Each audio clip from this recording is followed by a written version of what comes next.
இப்போ ரீசெண்டா நிறைய காமெடியெல்லாம் நடக்குதுல்ல.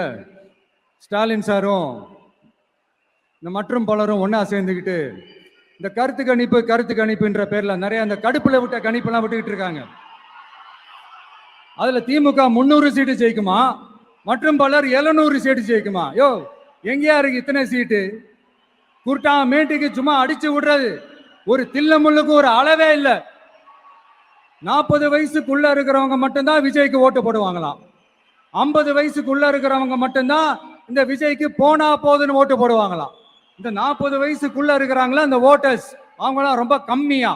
ஆனா இந்த 50ல இருந்து 80 வயசு வரைக்கும் இருக்கிறாங்கள அந்த ஓட்டர்ஸ் ரொம்ப ஜாஸ்தியா. ஆனா அவங்க யாரும் விஜய்க்கு ஓட்டு போட மாட்டாங்களாம். இப்படி பில்டப் மேல பில்டப் ஓங்கி மண்டையில நறுக்குன்னு குத்துற மாதிரி நம்ம எலெக்ஷன் கமிஷன் ஒரு டீடைல்டு ரிப்போர்ட் ஒன்று வெளியிட்டு இருக்கிறாங்க.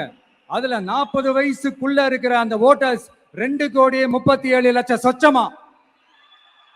அதுல 50 வயசுக்குள்ள இருக்கிறவங்களையும் உள்ள சேர்த்துக்கிட்டீங்கன்னா 3,65,00,000 சொச்சமா. அந்த 3,65,00,000 சொச்சத்துல 50 வயசுக்குள்ள இருக்கிற நம்மளோட அக்கா தங்கச்சிங்க மட்டும் எவ்வளவு தெரியுமா? 1,77,00,000 சொச்சமா. எங்கடா போனீங்க கடுப்புல விட்ட கணிப்பாளர்களே? எங்க போனீங்க?